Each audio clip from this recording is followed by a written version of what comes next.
এবারের আইপিএলে বাংলাদেশের ১৩ ক্রিকেটার। চলতি বছরের ২৪ ও ২৫ নভেম্বর সৌদি আরবের জেদ্দায় শুরু হবে ২০২৫ আইপিএলের মেগা নিলাম। আইপিএল আয়োজক কর্তৃপক্ষ বিবৃতি দিয়ে জানিয়েছেন, নিলামের জন্য মোট ১৫৭৪ জন ক্রিকেটার নাম নিবন্ধন করেছেন। এর মধ্যে ভারতের ১১৬৫ জন এবং বিদেশি ক্রিকেটার রয়েছেন ৪০৯ জন, যার মধ্যে বাংলাদেশের রয়েছে ১৩ ক্রিকেটার।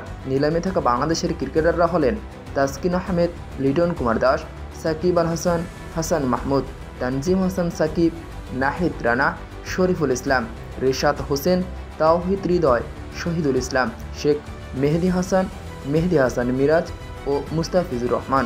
এদের মধ্যে সাকিব আল হাসান, মুস্তাফিজুর রহমান ও লিটন দাসের আইপিএলের খেলার অভিজ্ঞতা রয়েছে। অন্য যেই ১০ জন ক্রিকেটার রয়েছে তাদের মধ্যে কেউ দল পেলে সেটি হবে তার প্রথম আইপিএল যাত্রা। শহীদুল ইসলাম ছাড়া নিবন্ধনকৃত সব ক্রিকেটারই জাতীয় দলের হয়ে বর্তমানে বিভিন্ন সংস্করণে খেলে চলেছেন।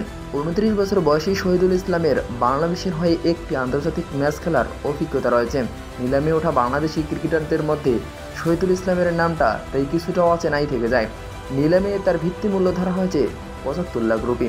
বাংলাদেশের বেশিরভাগ ক্রিকেটারদের ভিত্তিমূল্যই ৭৫ লাখ রুপি। সর্বোচ্চ ভিত্তিমূল্য মুস্তাফিজুর রহমানের ২ কোটি ধরা হয়েছে। মিরাজ, তাসকিন আর সাকিবের ভিত্তিমূল্য ১ কোটি রুপি।